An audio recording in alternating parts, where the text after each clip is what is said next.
पूर्व की मनीषा ने दुख का कारण पश्चिम की मनीषा से बिल्कुल ही भिन्न जाना। चाहे धर्म और विज्ञान का वही भेद है या ऊपर से जीवन की जो खोज करते और भीतर जीवन के गहन तत्व में जो प्रवेश करते हैं उनकी दृष्टि का वो अंतर है। पश्चिम सदा से सोचता रहा है कि दुख का कारण परिस्थिति में, स्थिति में है, और यदि हम परिस्थिति को बदल लें तो दुख विनष्ट हो जाए। यदि बाहर की सारी स्थिति ऐसी बनाई जा सके जहां दुख पैदा न हो तो फिर दुख पैदा नहीं होगा। वाह को हम बदल लें तो दुख की समाप्ति है।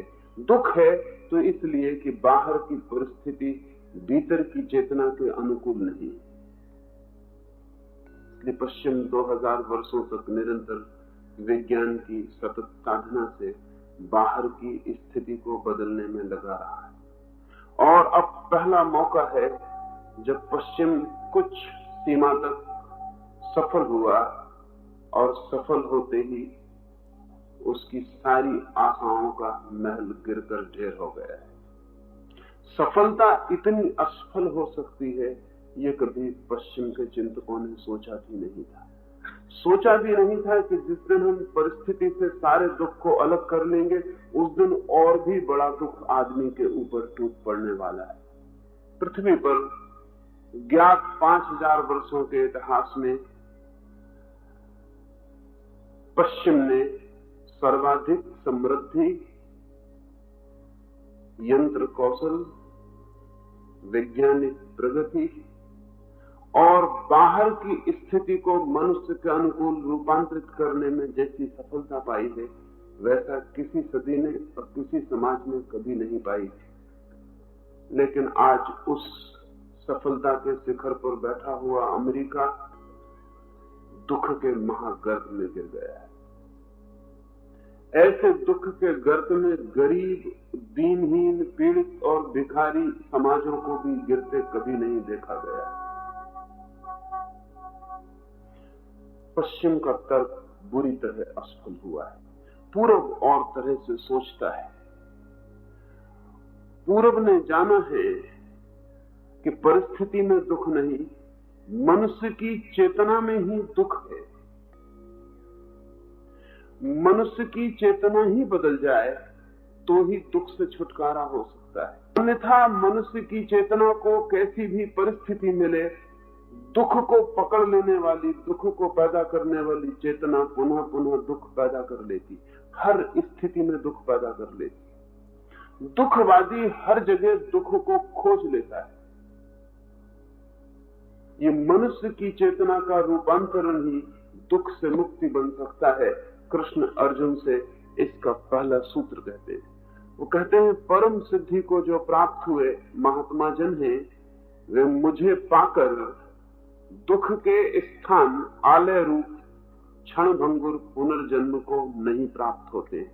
दुख के आलय रूप, दुख का जहां घर है ऐसे क्षण भंगुर जीवन को वे उपलब्ध नहीं होते। इसे समझना पड़े।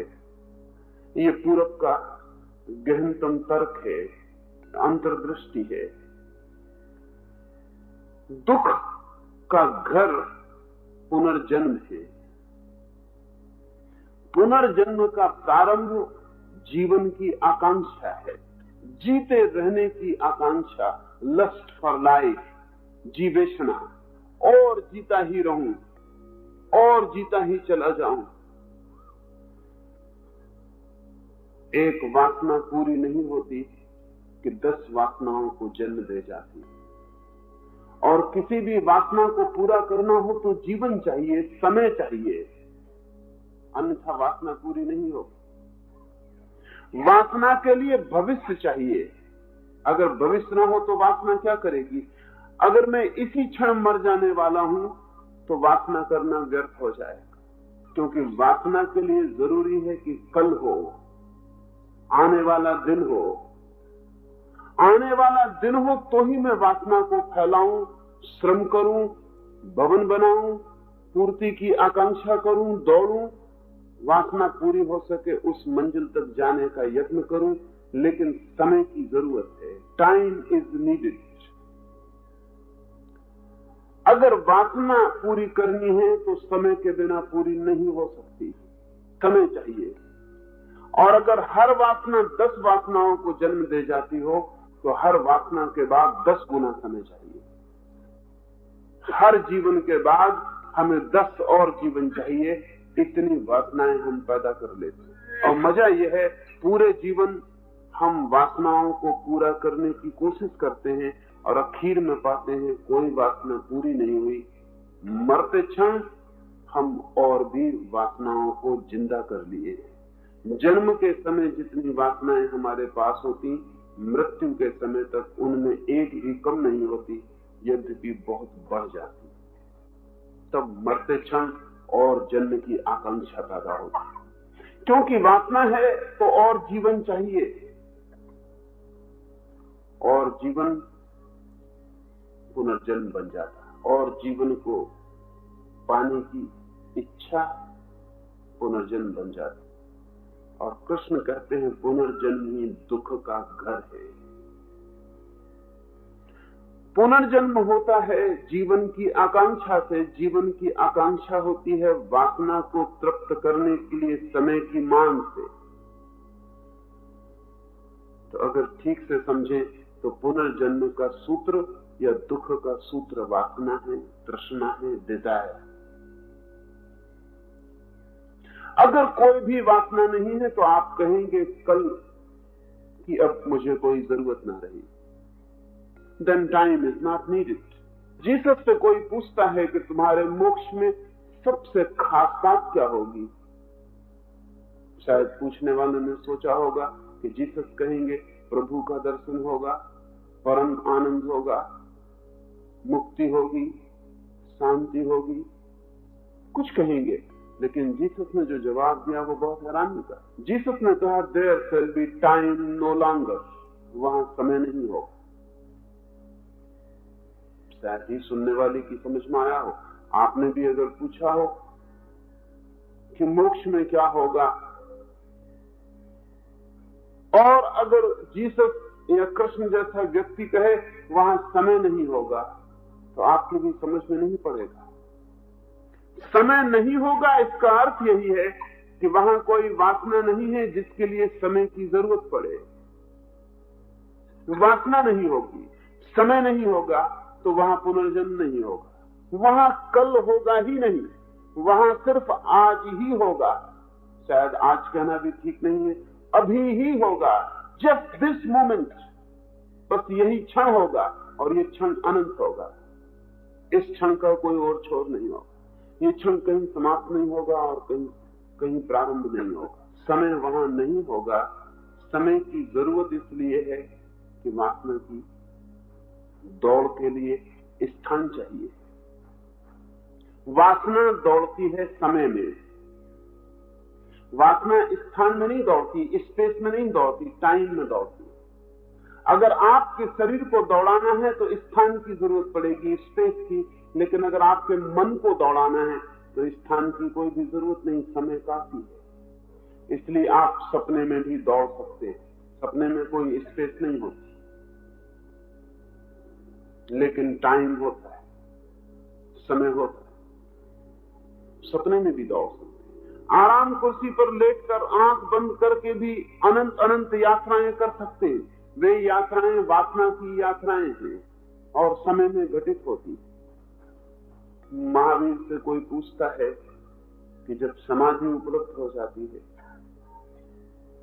तो हमारे भीतर से कौन सी चीज गिर जाती है, तो महावीर कहते हैं समय, टाइम, समय गिर जाता है। क्योंकि जिस व्यक्ति के भीतर समाधि फलित होती है उस व्यक्ति के भीतर वासना की दौड़ नहीं रह जाती, और उस दौड़ का जो मार्ग है वो गैर अनिवार्य हो जाता है, वो गिर जाता है। इसलिए समाधि की परिभाषा जगत में कहीं भी की गई हो तो एक बात उस परिभाषा में अनिवार्य रूप से है, किसी देश में किसी काल में किसी महाजन ने परिभाषा की हो, परिभाषा में और बातें अलग हो, लेकिन एक बात हमेशा अनिवार्य रूप से समान है, और वो ये है कि समाधि समयातीत है, कालातीत, बियॉन्ड टाइम। पुनर्जन्म हमारी मांग है, हम कहते हैं और जीवन चाहिए, क्योंकि बहुत कुछ अधूरा रह गया, अनफुलफिल्ड, उसे पूरा करना है। जो मकान बनाना चाहा था उसकी मंजिलें पूरी नहीं हो पाई, और जो नाव चलाई थी किसी गंतव्य के लिए उसने अभी किनारा ही छोड़ा, दूसरा किनारा नहीं मिला। जो जो सोचा था कर लेंगे वो सब अधूरा है, इनकम्प्लीट है। इस संबंध में एक बात आपको ख्याल दिलाऊं तो आसानी होगी समझ लेना कि ये वासना समय की मांग कैसे बनती और समय की मांग पुनर्जन्म कैसे बन जाता, और पुनर्जन्म दुख का घर क्यों। दिन भर आप बहुत कुछ करते हैं, सांझ होते होते सब कुछ अधूरा ही होता है, कभी पूरा नहीं होता। अगर कोई आपसे इसी समय पूछे कि मरने को तैयार हो, कोई काम करने की जरूरत तो नहीं है, तो आप कहेंगे थोड़ा रुको, बहुत से काम अधूरे हैं, जरा पूरे कर दो। शायद ही वो आदमी मिले जो कहे कि सब पूरा है, मैं मरने को तैयार, सब काम पूरा है, मैं मरने को तैयार। एक मित्र कल ही आए थे, साल भर पहले भी आए थे। साल भर पहले वे कहते थे कि मेरे बड़े लड़के की शादी मुझे करनी है, कम से कम एक लड़के की शादी कर लूं फिर संन्यास लूं। मैंने उनसे कहा कि संन्यास से कोई बाधा नहीं पड़ती, लड़के की शादी मुझे से करना, और सन्यासी पिता जितने आशीर्वाद दे सकेगा विवाह के क्षण में, संसारी पिता नहीं दे सकेगा। पर वे बोले आप कहते हैं ठीक, लेकिन विवाह में और गहरे वस्त्र पहनकर खड़ा होऊंगा, थोड़ी अड़चन मालूम पड़ेगी, बस साल भर रुक जाएं, एक लड़के का विवाह कर दूं फिर चिंता नहीं बाकी लड़कों की, कम से कम एक का मुझसे निपट जाए। वो विवाह हो गया। वे कल फिर आए थे, अब वे कहते हैं पत्नी राजी नहीं, जरा रुके, मैं पत्नी को समझा बुझा लूं, आखिर उसे दुख देने से भी क्या फायदा है। मैंने उनसे पूछा कब तक समझा पाइएगा, कितना समय चाहिए। उन्होंने कहा जैसे आकार हो उसे देख के कम से कम साल तो लग ही जाए। मैंने उनसे कहा मुझे कोई अड़चन नहीं है, आप ही रुकने को राजी हैं तो मुझे क्या अड़चन हो सकती है, लेकिन ध्यान रखें इस मन से जन्मों जन्मों तक समय की मांग रहेगी और घटना नहीं घट सकेगी। क्योंकि साल भर पीछे आप कहते थे बस एक सवाल है, अब भी कहते हैं एक सवाल है, लेकिन ये साल और सवाल पैदा कर देगी। सवालों का अंत नहीं है, कामों का अंत नहीं है। समय चुक जाता है, वासना तो नहीं चुकती। समय तो चुक ही जाता है, कामना नहीं चुकती है। समय छोटा पड़ जाता है, कामना अनंत है। बुद्ध ने कहा है कामना दुष्पूर, उसे तुम पूरा नहीं कर सकते। बुद्ध कहते थे वो ऐसे बर्तन की तरह है जो दोनों तरफ से खुला हो और तुम उसमें कुएं से पानी भरो, वो कभी भरेगा नहीं। इसलिए नहीं कि कुएं में पानी नहीं है, और इसलिए भी नहीं कि तुम्हारे भरने के प्रयास में कोई कमी है, और इसलिए भी नहीं कि जब कुएं में बर्तन डूबता है तो पानी नहीं भरता है, सब हो जाता है। कुआं है, पानी है, बर्तन बिल्कुल ठीक है, तुम्हारी ताकत है, कुएं में डालते हो, बर्तन पानी में डूबता है, भरा हुआ दिखाई पड़ता है, खींचते हो, बर्तन निकल आता है, पानी पीछे रहता है, वो दोनों तरफ से खुला हुआ है। दुष्पूर का यही अर्थ है, वासना को डालते हैं, वासना खाली लौट आती है, मेहनत व्यर्थ हो जाती, जो पानी भरा हुआ दिखाई पड़ा था वो धोखा सिद्ध होता। वे बोले फिर भी 1 वर्ष का मौका मुझे और दे। मैंने कहा मैं मौका देने वाला कौन हूं? जब तुम ही मौका मांग रहे हो तो परमात्मा तुम्हें मौका दिए चला जाए। उसने बहुत बहुत जन्मों तक तुम्हें मौका दिया है, अधेरी नहीं किया, आगे भी मौका देता रहेगा। और हर बार हम यही कर रहे हैं। काम बाकी रह जाते हैं, कुछ ना कुछ बाकी रह जाता है और मन कहता है बस इसे पूरा कर लो, लेकिन उसे पूरा करने में हम 10 नई और वासनाएं पैदा कर लेते, वे अधूरी रह जाते। इस अधूरेपन की कोई सीमा नहीं आती, तो फिर अगले जन्म की मांग जरूरी हो जाती। मरते क्षण में भी जो अधूरा रह जाता है उसी के कारण हमें दूसरे जन्म को स्वीकार करना पड़ता है। मरते क्षण में जो पूरा करके मर सकता है उसका अगला जन्म नहीं होगा, क्योंकि उसे मांग ही नहीं रह जाएगी। जन्म का करिएगा क्या, उसका कोई उपयोग नहीं है। समय की मांग बंद हो जाए तो अगला जन्म नहीं होता, लेकिन समय की मांग तो बनी रहती है। और बहुत अजीब लोग हैं, एक तरफ कहते हैं कि समय बहुत कम है और दूसरी तरफ कहते रहते हैं दिन रात की समय काटे नहीं कटता। एक तरफ कहते हैं कि समय बहुत थोड़ा है हाथ में और दूसरी तरफ निरंतर रोते रहते हैं कि समय कैसे काटे।